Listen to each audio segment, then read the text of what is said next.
আমরা আজকে stress strain এটার যে ফান্ডামেন্টাল কনসেপ্ট এর পরবর্তীতে আমাদের যে টপিকগুলো আছে সে টপিকগুলো আমাদের কাভার করার জন্য পড়তে হলে আমাদের আসলে জানতে হলে আমাদের এই স্ট্রেস স্ট্রেনের কনসেপ্টটা জানতে হবে। আমরা অলরেডি আমাদের হায়ার সেকেন্ডারি লেভেলে, স্কুল লেভেলে বা কলেজ লেভেলে কিছুটা দেখে আসছি আমরা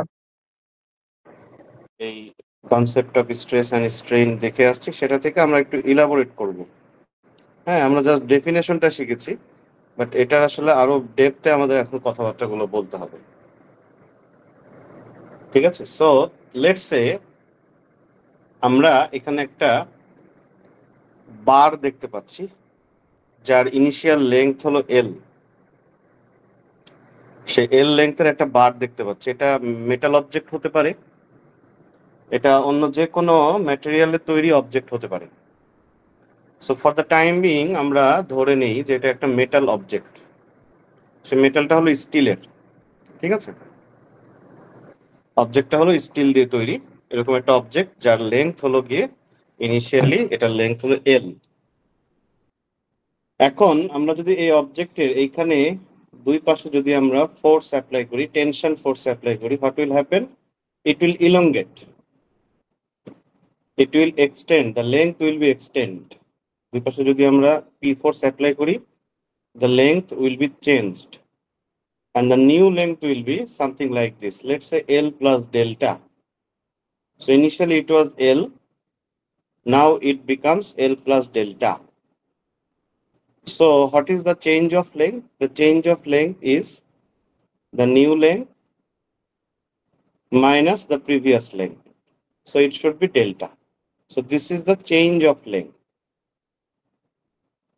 Now if I divide this change of length, or if I calculate the change of length per unit length,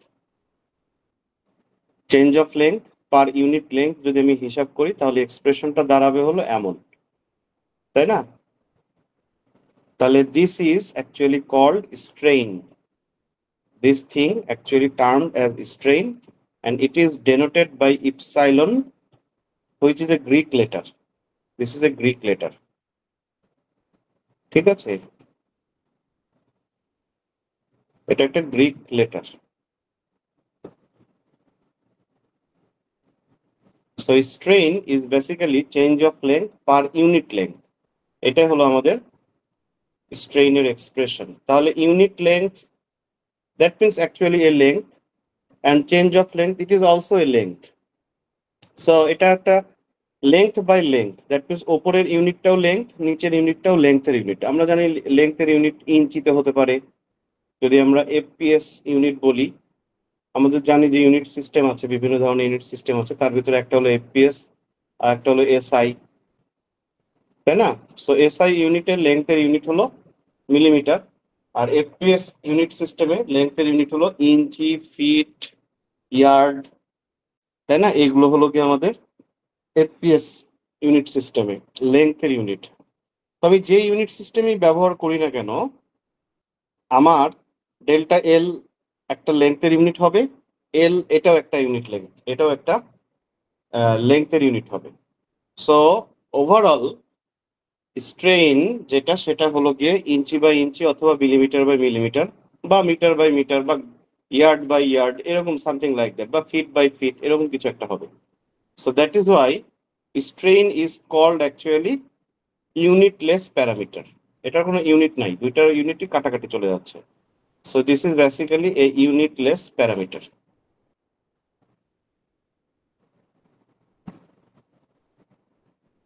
ঠিক আছে, সো ইউনিটলেস প্যারামিটার হলো আমাদের স্ট্রেইনটা। দ্যাটস ওয়াই এই স্ট্রেইনটাকে আমরা সাধারণত অ্যাজ এ পার্সেন্ট বলি। For example, strain is equals two 10%। এটার meaning হলো তার অরিজিনাল লেংথ, এটার 10% লেংথ সে চেঞ্জ করতে পারবে।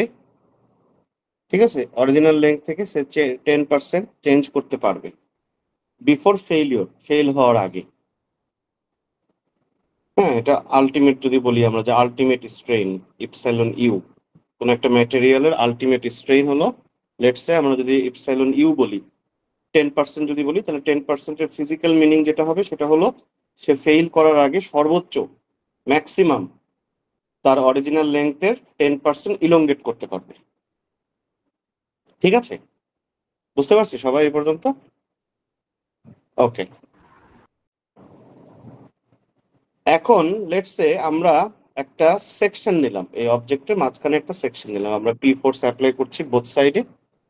তোমাদের কোশ্চেন থাকলে কিন্তু তোমরা করে ফেলবা, হ্যান্ড রেজ করার প্রয়োজন নেই, আনমিউট করে জাস্ট কোশ্চেন করে ফেলবা, আমাকে ইন্টারাপ্ট করো, কোনো সমস্যা নেই। স্যার ওই যে 10% এর ওইটা স্যার বুঝতে পারিনি স্যার, আরেকবার একটু বুঝাবেন প্লিজ। লেটস সে কোনো একটা ম্যাটেরিয়ালের আলটিমেট স্ট্রেইন বলা হচ্ছে 10%, কোন একটা ম্যাটেরিয়ালের, সেটা হলো কপার।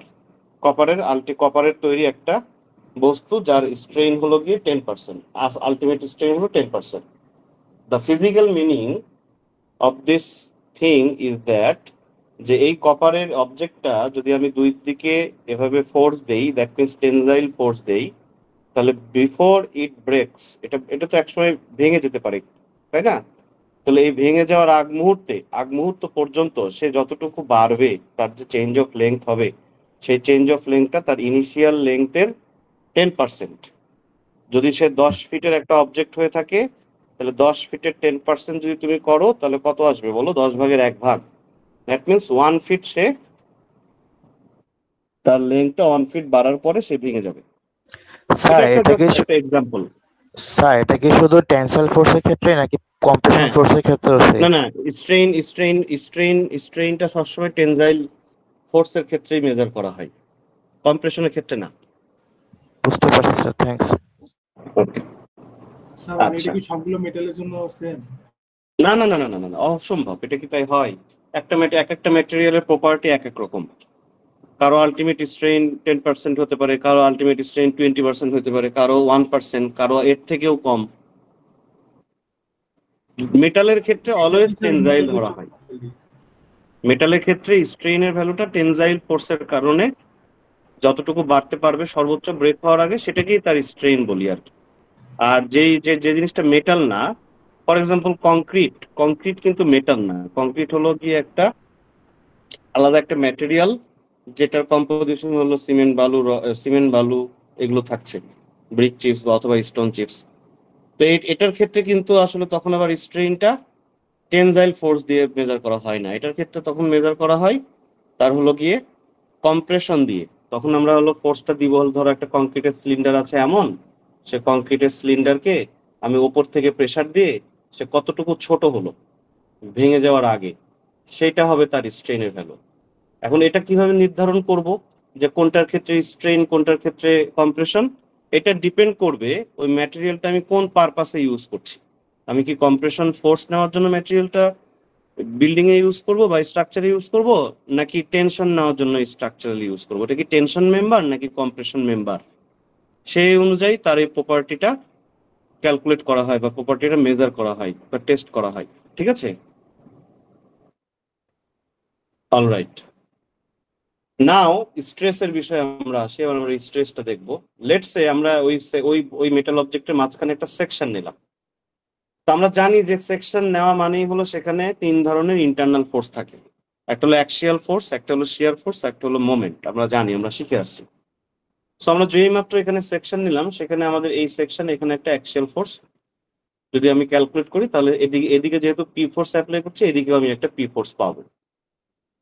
তাহলে এই পি ফোর্সটা, এই ওভারঅল এই সেকশনটা যদি 3 ডাইমেনশনাল হয়ে থাকতো, এই অবজেক্টটা যদি 3 ডাইমেনশনাল হয়ে থাকতো, তাহলে এই যে সারফেসটা তুমি দেখতে পাচ্ছ, এই সারফেসের পুরোটাতেই এই ফোর্সটা কাজ করবে, তাই না?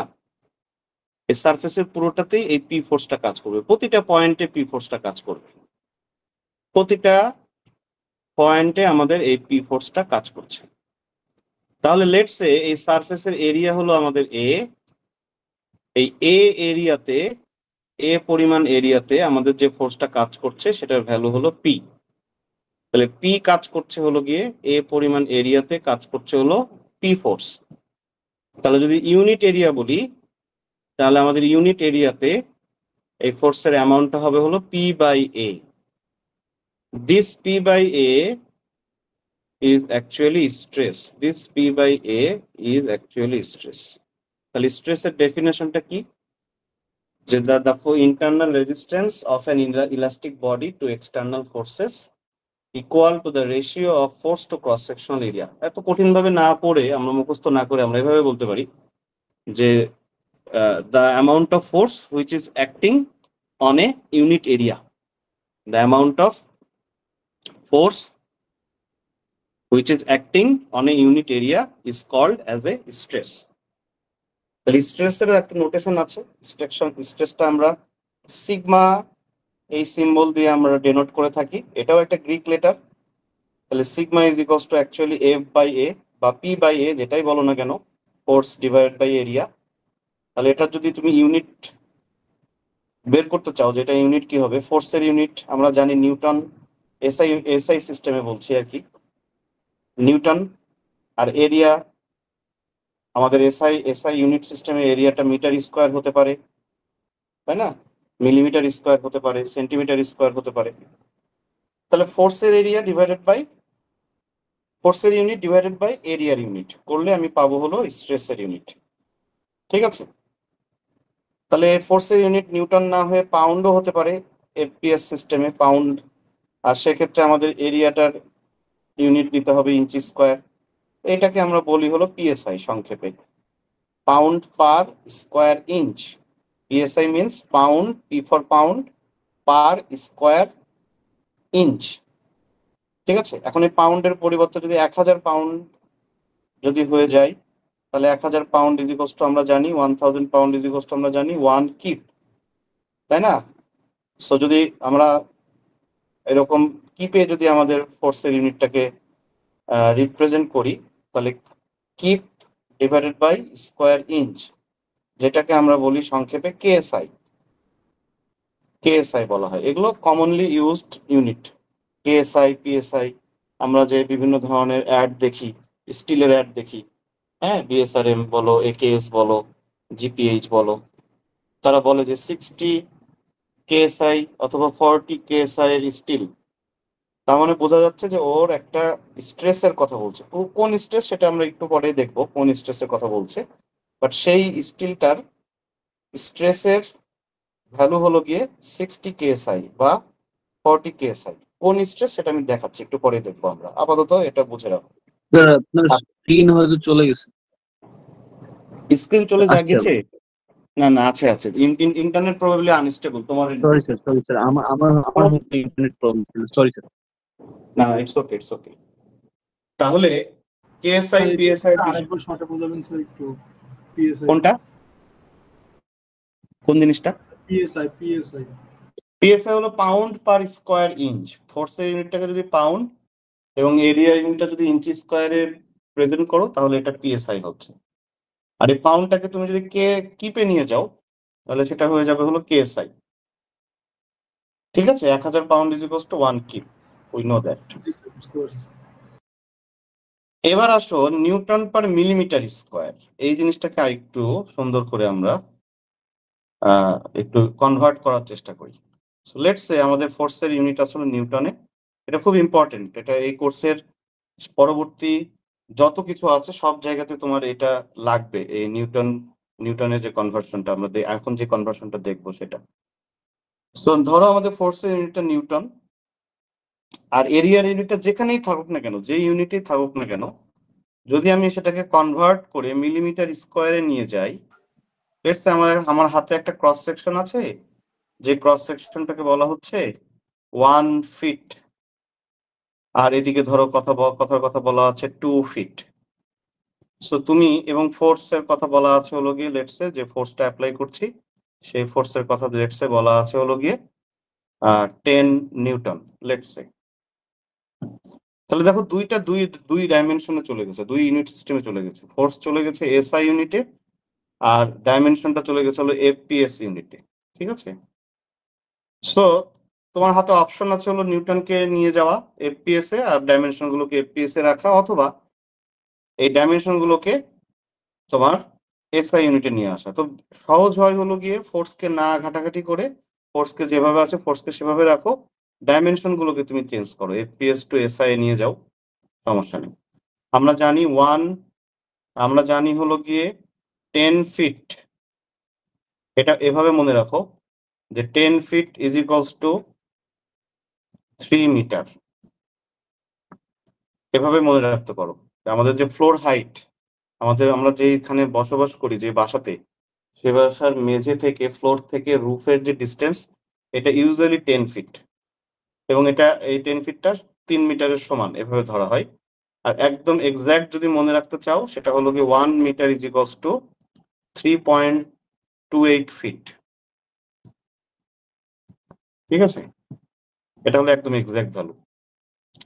তো যাই হোক, তুমি যেটাই মনে রাখো না কেন, এই ফিট গুলোকে তুমি মিটারে নিয়ে গেলা, মিটার থেকে তুমি সেটা মিলিমিটারে নিয়ে গেলা। কথার কথা, মিটার থেকে মিলিমিটারে নেওয়াটা খুব easy. 1 millimetre 1 metre is equals to 1000 millimetre. We know that, তাই না? আমরা জানি তো এটা, নাকি? সো আমরা মিটার থেকে খুব সহজেই মিলিমিটারে নিয়ে যেতে পারি। আচ্ছা, এই জিনিসটা যখন নিউটন পার মিলিমিটার হলো, এটাকে একবারে সংক্ষেপে বলা হয় মেগাপ্যাসকেল। কিভাবে এটা মেগাপ্যাসকেল হয় সেই জিনিসটা কনভার্সনটা একটু দেখানোর চেষ্টা করব। এটা কিভাবে মেগাপ্যাসকেল হয়, নিউটন পার মিলিমিটার স্কয়ারটাকে কিভাবে মেগাপ্যাসকেল লেখা যায় একটু দেখি আমরা। Pascal, what is Pascal? এই ইউনিট অফ প্রেসার, তাই না? তো প্রেসার মানে কি? প্রেসারের ডেফিনেশন কি ছিল? নিউটন পার মিটার স্কয়ার, প্রতি একক ক্ষেত্রফল এই এরিয়ার উপরে যে ফোর্সটা কাজ করে তাকে আমরা প্রেসার বলি, এবং এটার ইউনিট হলো 1 প্যাসকেল। মনে আছে তোমাদের? আমরা এই কনভার্সনটা মোটামুটি বুঝছি সবাই। এখন যদি এটা উল্টাটা দেখি, লেটস সে নিচে আমার মিলিমিটার স্কয়ার আছে, ডাইমেনশনটাকে আমি মিটারে না, আমি মিলিমিটারে কনভার্ট করেছিলাম, তাহলে কি ঘটনা ঘটবে? আমরা জানি 1 metre is equals to 1000 millimetre. So আমরা এইখান থেকে এই যদি বলি যে 1 মিলিমিটার ইজ ইকুয়ালস টু কত হবে? 1 মিলিমিটার ইজ ইকুয়ালস টু হবে 10 টু দি পাওয়ার -3 মিটার, তাই না? জি sir. Yes, sir. Okay, good. তাহলে 10 to the power -3 whole square metre square লেখা যায় এখান থেকে? Yes, sir. Very good. তাহলে আমার নিচে দাঁড়ালো 10 to the power -6 metre square. এটাকে যদি একটু সুন্দর করে গুছায় নিই, তাহলে এটা দাঁড়াবে হলো newton per metre square. Newton per metre square মানে কি বলতো? Pascal. Pascal. So it becomes 10 to the power 6 pascal. And 10 to the power 6 is equals to actually কি বলতো? Mega. মেগা। Very good. জানো তো না, 10 টু দি পাওয়ার 3 মানে হলো কিলো, কিলো, মেগা, গিগা, এভাবে চলে। তাহলে ইভেনচুয়ালি আমার নিউটন পার মিলিমিটার স্কয়ার এই জিনিসটা, নিউটন পার মিলিমিটার স্কয়ার এই জিনিসটা গিয়ে পৌঁছালো মেগা প্যাসকেলে। কি ঠিক আছে? Yes, sir. সো এই 1 নিউটন পার মিলিমিটার স্কয়ার মিন্স 1 মেগাপ্যাসকেল। এটা আমাদের এই এই জিনিসটা মাথায় রাখতে হবে। এটা আমাদের খুব ইম্পর্টেন্ট। সামনের পরবর্তী টপিকগুলোতে নিউটন পার মিলিমিটার স্কয়ার যেটা এই অবস্থায় থাকলে সরাসরি আমরা মেগাপ্যাসকেল লিখে দিতে পারবো। তাহলে এটা সরাসরি লিখার জন্য আমাকে অ্যাকচুয়ালি ডাইমেনশনটাকে কিভাবে কনভার্ট করতে হবে? আমাকে ডাইমেনশনটাকে মিটার থাকুক অথবা ফিটে থাকুক অথবা ইঞ্চে থাকুক, যেখানেই থাকুক না কেন, এটাকে আমি ঘোরায় লিখবো হলো, মানে এটাকে কনভার্ট করে আমি লিখবো হলো মিলিমিটারে, এটাকে কনভার্ট করে আমি বানাবো হলো মিলিমিটারে। আর ফোর্স আমার কিলো নিউটন থাকুক যাই থাকুক না কেন, ফোর্স গুলোকে আমি কনভার্ট করে লিখবো হলো নিউটনে। তারপরে নিচের এরিয়ার ইউনিটটা হয়ে যাবে মিলিমিটার স্কয়ার, এবং ফোর্সের ইউনিটটা তো নিউটন থাকছেই। সো ওভারঅল এরকম একটা সিচুয়েশন যদি আমি দাঁড় করাতে পারি, এই স্ট্রেসটাকে আমি বলে দিতে পারবো সরাসরি মেগাপ্যাসকেল। ঠিক আছে? Sir, force ও convert করতে হবে। ফোর্স কনভার্ট করতে হবে। যদি তোমার কিলো নিউটনে থাকে তাহলে তাকে 1000 দিয়ে মাল্টিপ্লাই করে নিউটনে নিব। যদি পাউন্ড থাকে বা কিপ থাকে সেগুলোকে কনভার্ট করে আমি নিউটনে নিব। ঠিক আছে? Okay, sir. ওকে, তবে ইউজুয়ালি ফোর্সের ইউনিটটা এফপিএস থাকলে এফপিএস এ রাখাই ভালো।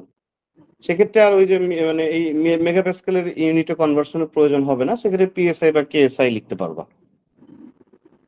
তবে তুমি যদি রিয়েলি চিন্তা করো যে না আমি আসলে মেগাপ্যাসকেলেই থাকতে চাই বা প্যাসকেলেই থাকতে চাই, দ্যাট মিনস এসআই থাকতে চাও, সেক্ষেত্রে কনভার্ট করে নিতে হবে। তো ফোর্সেরটাকে কনভার্ট করাটা একটু কাম্বারসাম, প্রয়োজন নাই।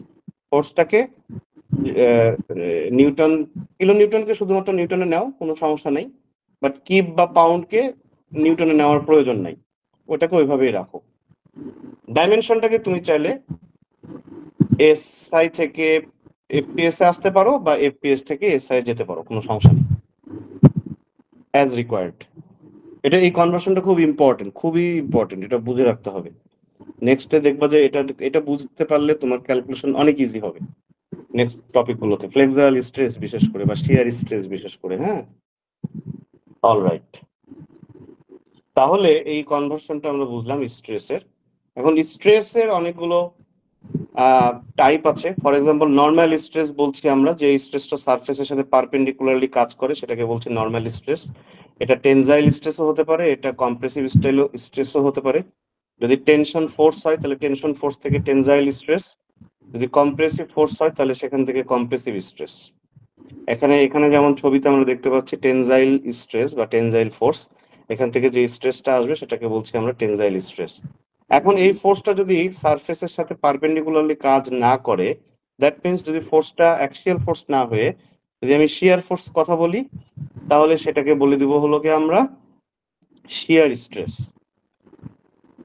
ঠিক আছে, যেমন দেখো এখানে সবগুলো একসাথে দেখানো হয়েছে, এটা টেনজাইল স্ট্রেস, এটা কম্প্রেসিভ স্ট্রেস, এবং একত্রে এই দুইজনকে বলা হচ্ছিল নর্মাল স্ট্রেস, যেহেতু সেটা পারপেন্ডিকুলার ডিরেকশনে কাজ করছে।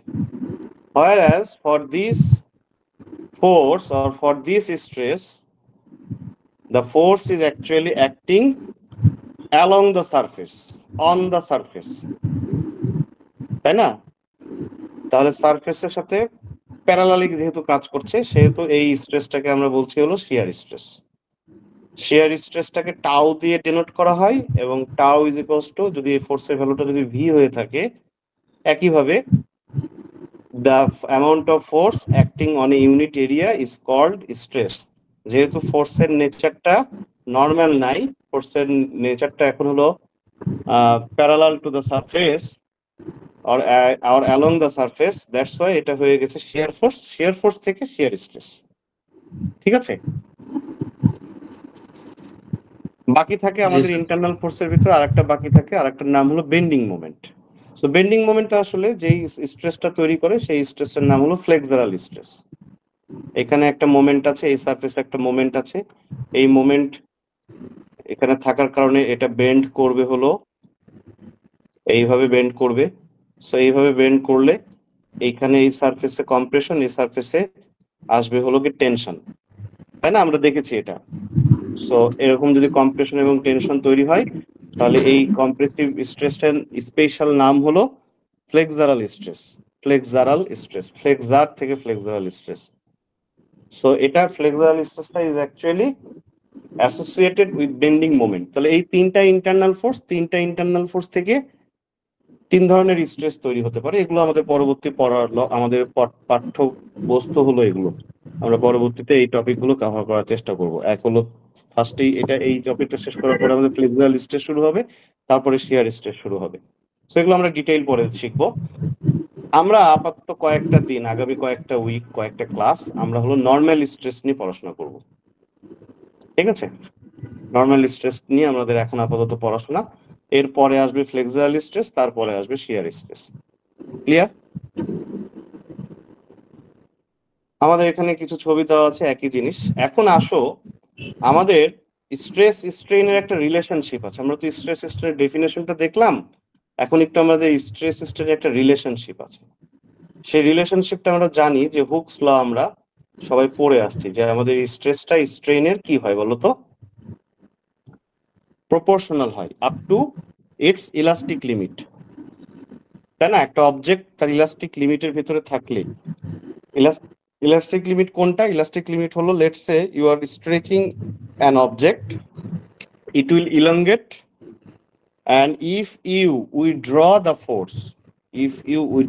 force, that object will come to its original position, original length, তাই তো? সো এই যে অরিজিনাল পজিশনে চলে আসতে পারলো যে প্রপার্টির কারণে, যে ধর্মের কারণে, যে বৈশিষ্ট্যের কারণে, যে ক্যারেক্টারিস্টিক্স এর কারণে, যে অ্যাট্রিবিউট বা যে ফিচারের কারণে এই অবজেক্টটা তার ডিফর্মড শেপ থেকে অরিজিনাল শেপে ব্যাক করতে পারলো, এই প্রপার্টিটাকে বলা হচ্ছে তার ইলাস্টিসিটি, ম্যাটেরিয়ালের ইলাস্টিসিটি। এবং যেই পর্যন্ত এই ইলাস্টিসিটিটা মেইনটেইন করতে পারবে সেই লিমিটটাকে বলা হচ্ছে হলো ইলাস্টিক লিমিট। মানে যতটুকু স্ট্রেচ করলে সে তার আগের অবস্থায় ব্যাক করবে, ওই যে যতটুকু বলছি, যেটা যে পরিমাণটা, যে অ্যামাউন্টটা বা যে লিমিটটা বলছি, that is the elastic limit.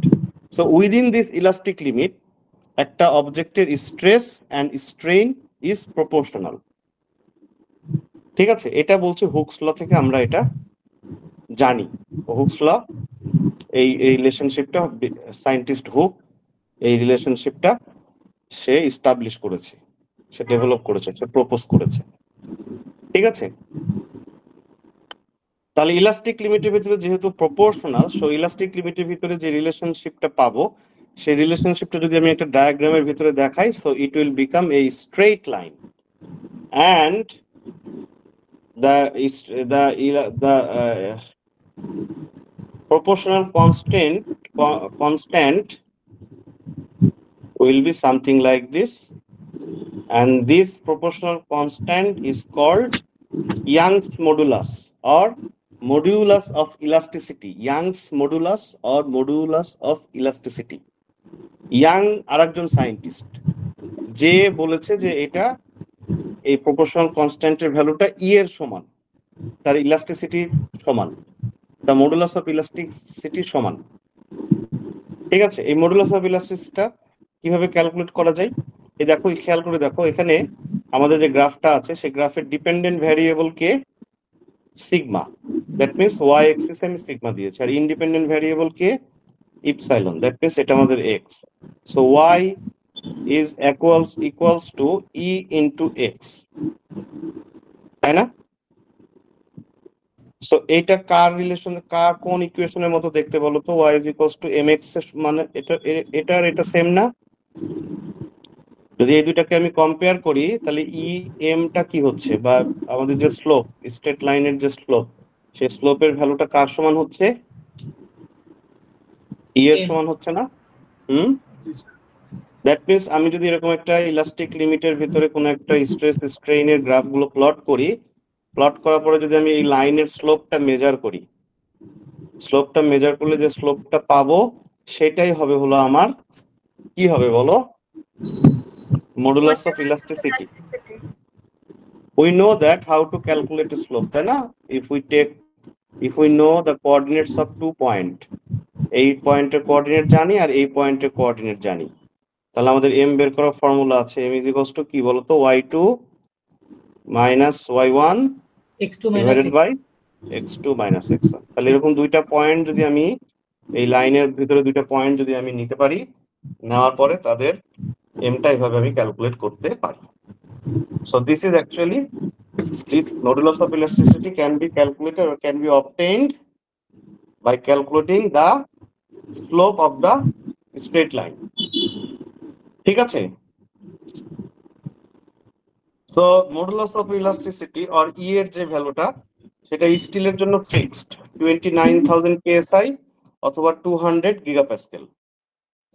দেখো দুইটা ভিন্ন ভিন্ন ইউনিট, এটা হলো গিয়ে আমাদের এফপিএস ইউনিট আর এটা হলো আমাদের এসআই ইউনিট। সো এসআই ইউনিটে এটা হলো 200 গিগাপ্যাসকেল, আর যদি আমি এফপিএস ইউনিটে বলি তাহলে এটা 29,000 কেএসআই। এই ভ্যালু দুটো মুখস্থ রাখতে হবে, মনে রাখতে হবে, because steel is a so important material, so important construction material, building material. So এটা আমাদেরকে অলওয়েজ মাথায় রাখতে হবে, মুখস্থ করতে হবে। কোশ্চেনে কিন্তু এটার ভ্যালু দেওয়া থাকবে না, এটা মাথা ভালো করে খেয়াল করো।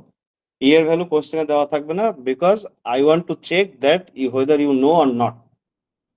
স্টিলকে তোমার সেই রকম গুরুত্ব সহকারেই পড়াশোনা করতে হবে, স্টিল নিয়ে আলোচনা করতে হবে, ঠিক আছে? আচ্ছা, এখন আমরা এই স্টিলটার ম্যাটেরিয়াল, এই যে স্টিল যেটা দেখলাম, এটা ইলাস্টিক লিমিট পর্যন্ত গ্রাফ দেখতে পাচ্ছ। এরপরে কি স্টিল ব্রেক করে? এখানে কি স্টিল ব্রেক করে যায়? আনসার হলো না, স্টিল এখানে ব্রেক করে না। এরপরে কি ঘটনা ঘটে সেটার জন্য আমরা যদি একটা মাইল্ড স্টিল নেই, মাইল্ড স্টিল এই স্পেশাল টাইপ অফ স্টিল, স্টিলের অনেক ক্লাসিফিকেশন আছে, তার ভিতরে একটা ক্লাসিফিকেশন বা এক ধরনের স্টিল হলো মাইল্ড স্টিল। এটাকে নর্মাল স্ট্রেংথ স্টিলও বলে। বাজারে আরো আছে স্টিল, হাই স্ট্রেংথ স্টিল আছে, স্টেইনলেস স্টিল আছে, তাই তো? So there are lots of different steel we have in the market. So আমরা মাইল্ড স্টিল নিয়ে এরকম একটা স্পেসিমেন পেলাম। এই স্পেসিমেনটার নাম হলো ডগ বোন স্পেসিমেন।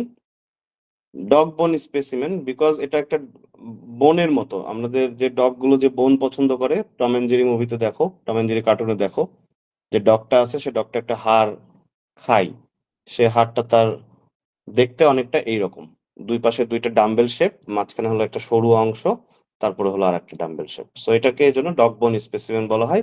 অনেক সময় কুপন স্পেসিমেনও বলা হয়, COUPON, কুপন, টেনশন কুপন, হ্যাঁ, টেনশন কুপন স্পেসিমেন এটার নামেও বলা হয়। সো এই দুইটার যে কোনো একটা নামে সে পরিচিত।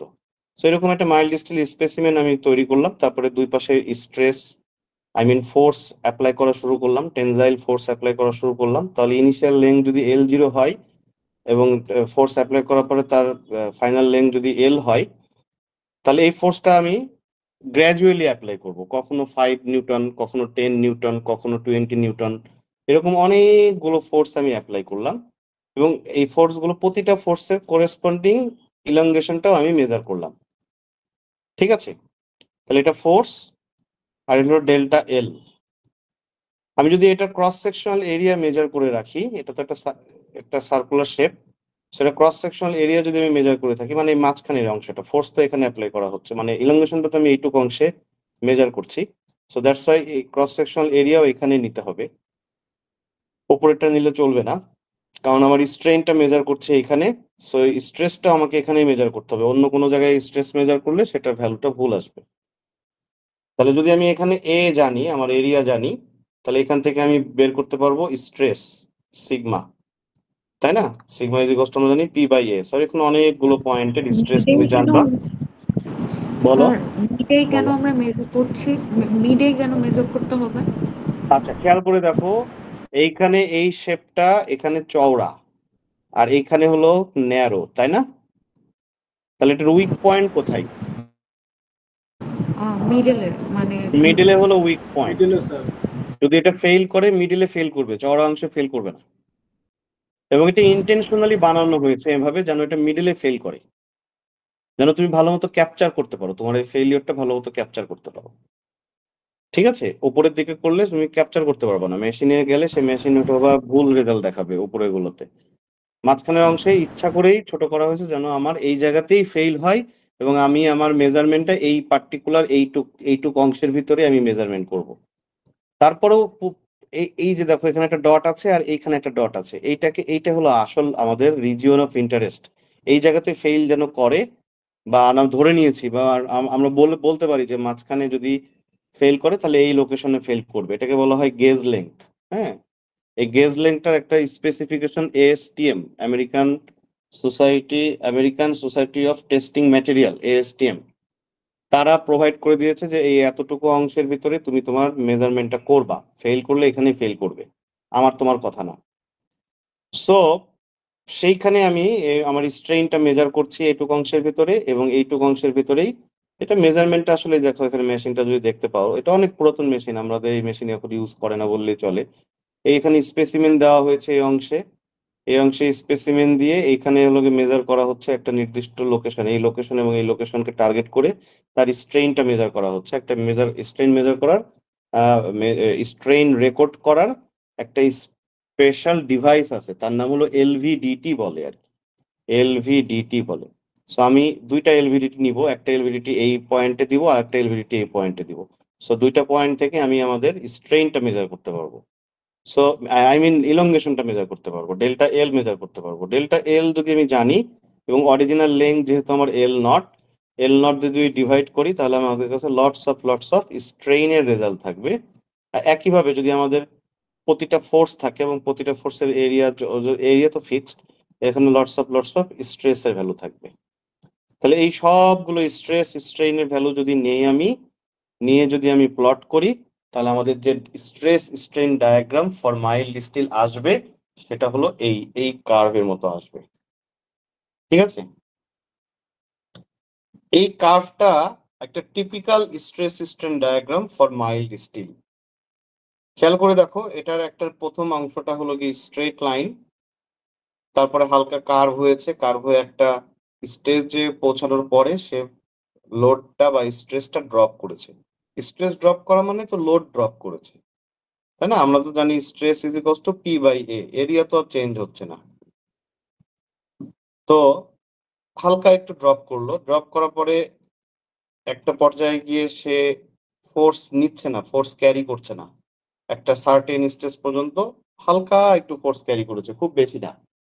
বাট তুমি যদি খেয়াল করে দেখো, এতটুকু ফোর্স ইনক্রিমেন্ট 0 থেকে এই পর্যায়ে যাওয়ার জন্য তার স্ট্রেইন চেঞ্জ হয়েছে এতটুকু। বাট এইখানে কোনো ফোর্স চেঞ্জ হয় নাই, বাট স্ট্রেইন চেঞ্জ হয়েছে অনেক বেশি।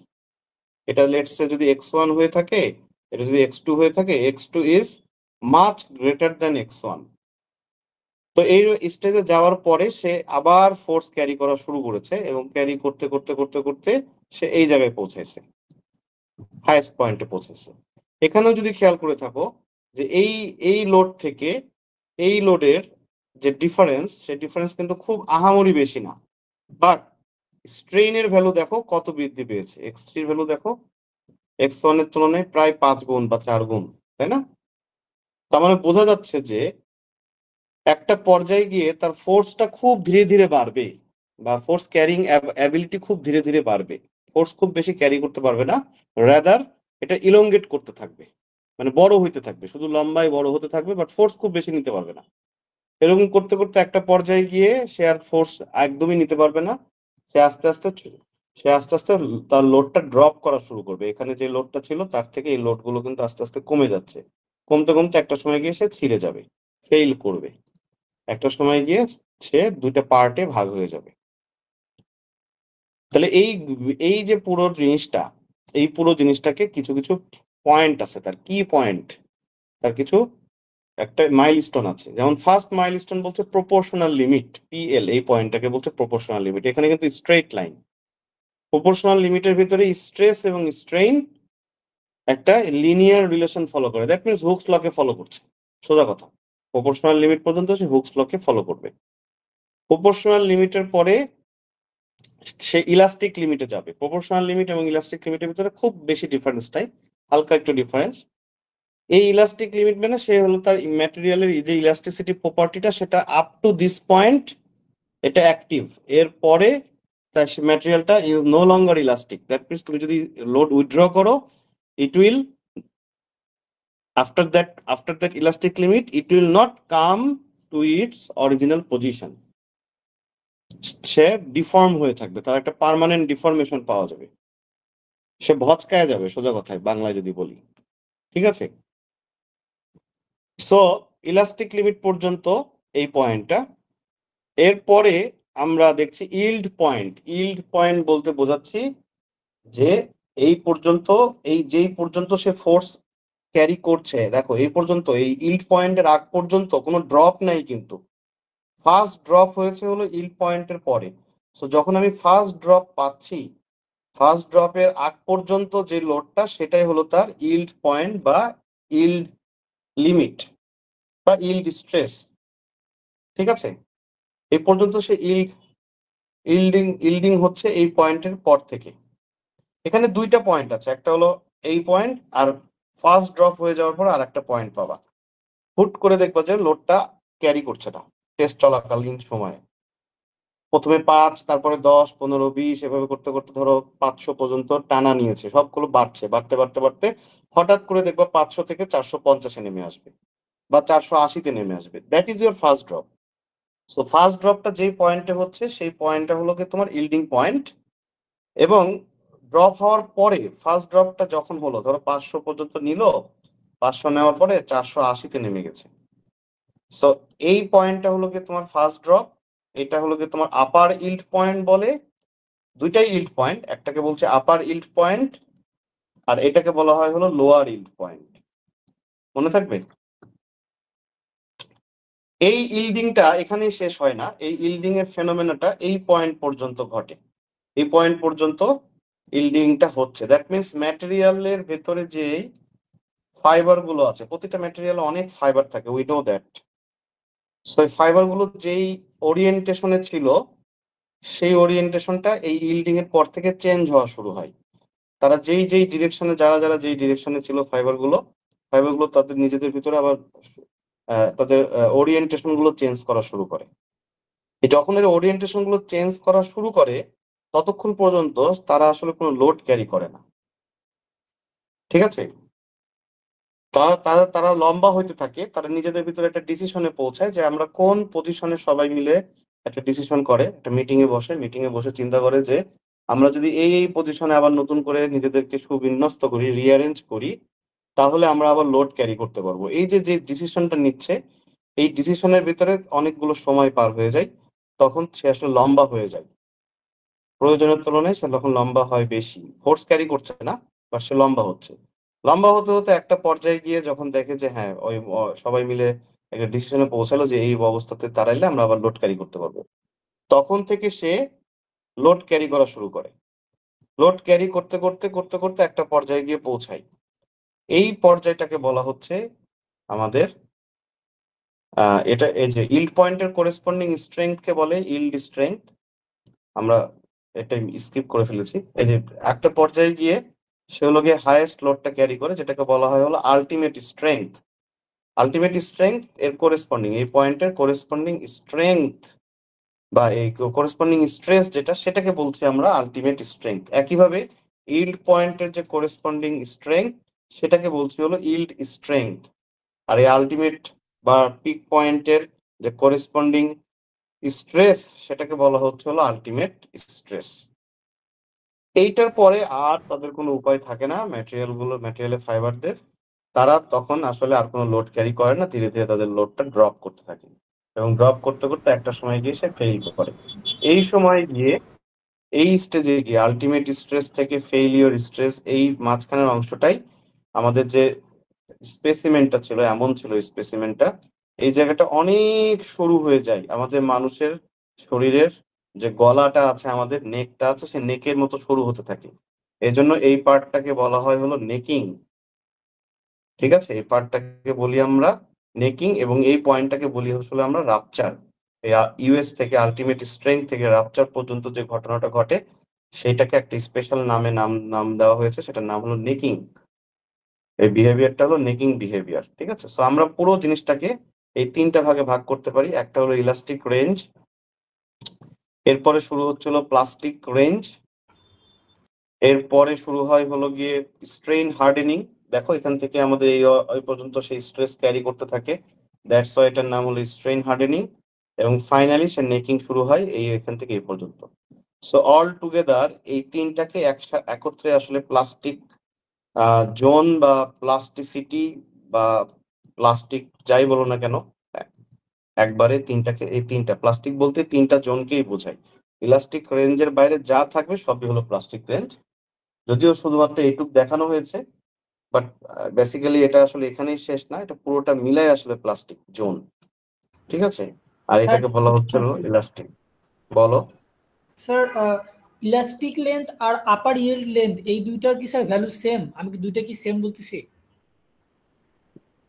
ইলাস্টিক রেঞ্জ আর সো ইলাস্টিক লিমিট আর আপার ইল্ড লেন্থ এই দুইটা পয়েন্টের কি ভ্যালু সেম? না না না না না, সেম হবে কেন? তুমি এখান থেকে দেখো কই সেম, কোন জায়গায় সেম? সেম না তো স্যার একটা কোশ্চেন স্যার, ছিল। আমি ইলাস্টিক লেন্থের পরের যে পয়েন্টটা, ইলাস্টিক লিমিটের পরে যেটা আমরা বলতেছি আপার ইল্ড লেন্থ, দুটো পাশাপাশি হচ্ছে না একদম?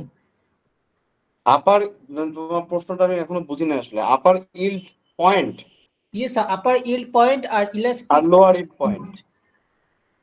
ইয়েস স্যার, এই এই যে দুটো আপার ইল্ড পয়েন্ট আর লোয়ার ইল্ড পয়েন্ট, আর এটা হলো গিয়ে আলটিমেট স্ট্রেংথ।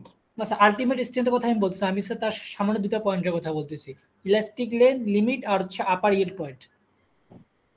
আচ্ছা, ইলাস্টিক লিমিট এবং আপার ইল্ড পয়েন্টের ভেতরের ডিফারেন্স আসলে খুবই কম। Okay sir. এখানে ছবিতে যদিও অনেক দূরে দেখানো হয়েছে, বাট এটার স্ট্রেইনের যদি ভ্যালু কথা চিন্তা করি, স্ট্রেইনের ভ্যালু খুবই কাছাকাছি, লোডের ভ্যালু সামান্য চেঞ্জ, খুব বেশি না। সো সমান না, এক কথায় সমান না, বাট তাদের ভিতরে ডিফারেন্সটা খুবই কম। ওকে স্যার, ওকে বুঝছি। স্যার আমার একটা কোশ্চেন ছিল। বলো। স্যার এক্সপেরিমেন্ট তো করতেছি আমরা মেল ডিস্টিলের উপরে, এখন হ্যাঁ। মেল ডিস্টিলের তো অনেক ক্যাটাগরি থাকে, এখন মাইল্ড স্টিলের ক্যাটাগরি একটাই, মাইল্ড স্টিল একটাই, ওয়ান। অনেক ক্যাটাগরি নাই, স্টিলের অনেক ক্যাটাগরি আছে। স্টিলের অনেক ক্যাটাগরির ভিতরে একটা ক্যাটাগরি হলো মাইল্ড স্টিল। আচ্ছা স্যার, আলটিমেট যে স্ট্রেংথটা এটা সব সময় কি ডিফরমেশনের পর পাবো, অর্থাৎ মানে ইলাস্টিক লিমিটের হ্যাঁ, বের হয়ে যাবে যে তারপরে কোনো পাবো, ম্যাটেরিয়ালের তাকে পাবো ক্ষেত্রে, না? এটা যে কোনো ম্যাটেরিয়ালের ক্ষেত্রে, এটা মাইল্ড স্টিল বলো, হাই স্ট্রেংথ স্টিল বলো, নর্মাল স্ট্রেংথ স্টিল বলো, অলওয়েজ আলটিমেট স্ট্রেংথটা আসবে হলো ইলাস্টিক লিমিটের পরে। Okay sir. এক কথায় স্যার, একটা ইল্ড question ছিল। স্ট্রেংথের পরে। বলো। স্যার এই যে ইলাস্টিক লেন্থ যেটা, এইটা আর হচ্ছে লোয়ার ইল্ড যেটা, এটা কি সেম? মানে না, আমরা এই এটাকে প্রশ্নের অ্যান্সারই তো দিলাম, এই প্রশ্নের অ্যান্সারই তো দিলাম, এটা সেম না, তাদের ভিতরে ডিফারেন্স খুব কাছাকাছি, বাট সেম না। বুঝতে পারছো? তাদের ভিতরে স্ট্রেইনের যে ভ্যালুটা সেটা খুবই কাছাকাছি। এটা করেসপন্ডিং, এই পয়েন্টের করেসপন্ডিং, এই পয়েন্টের করেসপন্ডিং স্ট্রেইন এবং এই পয়েন্টের করেসপন্ডিং স্ট্রেইন তুমি যদি মেজার করো, they are very close to each other, but they are not equal, exactly equal. ঠিক আছে, ওকে। আর কিছু, আর কারো প্রশ্ন আছে? অলরাইট, আমরা লাস্ট স্লাইড দেখছি। এখন আমাদের একটা ম্যাটেরিয়াল, আমাদের এই মাইল্ড স্টিলটা দিয়ে কেন এক্সাম্পল দিলাম, মাইল্ড স্টিল দিয়ে আসলে সব কিছু কভার করে, প্রপোর্শনাল লিমিট থেকে শুরু করে ultimate strength, yield strength, fracture strength, every কি ফিচার একমাত্র মাইল্ড স্টিলের টেস্ট থেকেই মানে অবজার্ভ করা যায়। এই জন্য মাইল্ড স্টিলেরটা দিয়ে সবসময় এক্সাম্পল দেওয়া হয়। তার মানে এই না যে বাকি ম্যাটেরিয়াল গুলোর এরকম স্ট্রেস স্ট্রেন কার্ভ পাওয়া যাবে না, পাওয়া যাবে, বাট কিছু কিছু মিসিং থাকবে। ফর এক্সাম্পল, আমরা যদি একটা ব্রিটেল ম্যাটেরিয়াল নিই, হোয়াট ইজ ব্রিটেল? ব্রিটেল ম্যাটেরিয়াল মিনস যেটা খুব তাড়াতাড়ি ভেঙে যায়, ভঙ্গুর। আর ডাকটাইল ম্যাটেরিয়াল মানে হলো যেটা ভাঙতে অনেক সময় লাগে, it will take time, it will elongate. মানে এক কথায় হলো বাঁশ, বাঁশের কি হয়, বাঁশ কিন্তু ভাঙে না, কিন্তু মচকায় যায়, তাই না? আমরা বলি এটা সবসময় যে আমি বেঁকে যাব কিন্তু ভাঙবো না। আর একটা ম্যাটেরিয়াল, আরো অনেক ধরনের ম্যাটেরিয়াল আছে যেগুলো আসলে তোমাকে উইদাউট এনি ওয়ার্নিং তোমাকে ভেঙে যাবে। যেমন ফর এক্সাম্পল, আমরা যদি বলি কাঁচ, আমরা যদি বলি প্লাস্টিক, আমরা যদি বলি মানে উডের ম্যাটেরিয়াল, তাহলে উড বা কাঁচ বা প্লাস্টিক এগুলো খুব তাড়াতাড়ি ভেঙে যায় কম্পেয়ার টু এই স্টিল। একটা স্টিলের স্কেলকে বাঁকা করতে পারবা অনেকক্ষণ যাবত, কিন্তু ভাঙতে কিন্তু পারবা না। হোয়ারাজ একটা কাঠের স্কেল যদি তুমি নাও, কাঠের স্কেল কিন্তু খুব সহজেই ভেঙে যায়। তাহলে এই যে ব্রিটেল এবং ডাকটাইল, এই দুইটা ম্যাটেরিয়াল আমাদেরকে চিনতে হয়। এটা কার উপরে ভ্যারি করে? এটা ভ্যারি করে হলো তার স্ট্রেস স্ট্রেইন যে কার্ভটা, এই কার্ভটা দেখলে আমরা বুঝতে পারি যে কোন ম্যাটেরিয়ালটা ডাকটাইল, কোন ম্যাটেরিয়ালটা ব্রিটেল। যে ম্যাটেরিয়ালটা ডাকটাইল সেটা অনেক দূরে গিয়ে ভাঙে, দেখো স্ট্রেনের ভ্যালু কিন্তু অনেক হাই, এটার ফেলিওর হওয়ার সময় স্ট্রেনের ভ্যালু কিন্তু অনেক বেশি। হোয়ারাজ একটা ব্রিটেল ম্যাটেরিয়ালের ক্ষেত্রে স্ট্রেনের ভ্যালু অনেক কম। দ্যাটস ওয়াই তুমি কিন্তু এই ম্যাটেরিয়ালটার এই স্ট্রেন হার্ডেনিং পার্ট দেখতে পাচ্ছ না, তুমি তার প্লাস্টিক জোনের এটাকে এই পার্টটা দেখতে পাচ্ছ না। সে জাস্ট তার ইল্ডে পৌঁছাচ্ছে, ইল্ডও না অ্যাকচুয়ালি, সে এখানে ইল্ড শেষ, তার ইল্ড এখানেই শেষ, এইখান থেকে এইটুক জাস্ট একটু বাঁকানো প্লাস্টিকে যাওয়া শুরু করছে, এই অবস্থাতে সে ভেঙে যাচ্ছে। স্ট্রেন হার্ডেনিং পার্ট তো নাই, নেকিং পার্ট তো নাই, অনেক আগেই ভেঙে যাচ্ছে। তাহলে এই পুরো জিনিসটাকে আমরা স্ট্রেস স্ট্রেনের কার্ভ থেকে আমরা এই ম্যাটেরিয়াল সিলেকশন, আমরা বিল্ডিং এর জন্য কোন ম্যাটেরিয়াল ইউজ করব, স্টিল ইউজ করব নাকি কার্বন ফাইবার পলিমার ইউজ করব নাকি অন্য কোনো different new material, smart material use করব, সেটা আমাদের ডিসিশন নিতে হয় তার স্ট্রেস স্ট্রেন বিহেভিয়ারের উপরে বেস করে, যে তার স্ট্রেস স্ট্রেনের ম্যাটেরিয়াল প্রপার্টি কত ভালো, বা এটা কি পরিমাণ ডাকটাইল, বা তার ডাকটিলিটি কেমন, সব কিছুর উপরে বেস করে আমাদের এই ডিসিশনটা নিতে হয়। সো স্যার আমার একটা কোশ্চেন ছিল। হ্যাঁ, বলো বলো। স্যার প্লাস্টিসিটি ইলাস্টিসিটি আর ডাক্টিলিটি কি সেম জিনিস? না না না না না, ইলাস্টিসিটি হলো তার ইলাস্টিক হয়ে থাকার ক্ষমতা। দ্যাট মিনস কতটুকু অংশ সেই ইলাস্টিক, কত to what extent it will be elastic, it will come back to its original position. এই প্যারামিটারটা হলো আমাদের ইলাস্টিসিটি, এই প্রপার্টিটা হলো আমাদের ইলাস্টিসিটি। ডাক্টিলিটি হলো all of a different thing. Ductility হলো পুরো স্ট্রেস সিস্টেম কার্ভের তুমি যদি এরিয়াটা মেজার করো, পুরো স্ট্রেস সিস্টেম কার্ভের এটার যদি এরিয়াটা তুমি মেজার করো, ইন্টিগ্রেশন করে ছোট ছোট অংশ নিয়ে যদি তুমি ক্যালকুলেট করতে পারো, তাহলে that value will give you the ductility index. এটাকে বলি আমরা ডাক্টিলিটি ইন্ডেক্স বলি। Ductility is a property, and যদি নিউমেরিক্যাল ভ্যালু যদি ডাক্টিলিটি প্রকাশ করতে চাও তাহলে ডাক্টিলিটি ইন্ডেক্স এর মাধ্যমে তোমাকে প্রকাশ করতে হবে। ঠিক আছে? তো Sir, ডাক্টিলিটি জি, হলো স্যার। কি তার ভেঙে যাওয়ার আগ পর্যন্ত এই জিনিসটা, এই যে এই ভেঙে যাওয়ার যে ঘটনা, পুরো ঘটনাটা তোমার চোখের সামনে ঘটবে, তুমি দেখতে পারবা। এই ঘটনাটা যত দীর্ঘক্ষণ সময় যাবত তুমি দেখতে পারবা তত সে ডাকটাইল, আর যেটা চোখের সামনে ঠাস করে ভেঙে যাবে সেটা হলো ব্রিটেল। বলো। sir, what's the difference between proportional limit and elastic limit? এই প্রপোর্শনাল লিমিটে হলো হুকস লটা আমরা অ্যাপ্লাই করতে পারছি, যেটা স্ট্রেট একটা লাইন পাচ্ছি, যতটুকু অংশ স্ট্রেট লাইন পাচ্ছি ততটুকু অংশকে বলা হচ্ছে proportional limit. That means stress is proportional to strain, and elastic limit হলো প্রপোর্শনাল লিমিটের থেকে সামান্য একটু বেশি, যেখানে হলো ম্যাটেরিয়ালের লোডটা উইথড্র করলে it will come back to its original position. Of course proportional লিমিটেও it will come back to its original position, but এই প্রপোর্শনাল লিমিট এবং ইলাস্টিক লিমিটের ভেতরে এই রিলেশনটা 100% প্রপোর্শনাল না। দ্যাট মিনস এই লাইনটা লিনিয়ার না, এই লাইনটা দেখো একটু কার্ভ করা আছে, রাইট? দেখতে পাচ্ছ? Yes, sir. সো এই কার্ভের এই পর্যন্ত এই অংশটা কিন্তু curve, this is not straight line. So that means এটা প্রপোর্শনাল না, এই জায়গাটুকু প্রপোর্শনাল না, বাট এটা ইলাস্টিক লিমিটের ভিতরে আছে। এটাই difference. Okay, sir. Anybody else কিছু প্রশ্ন?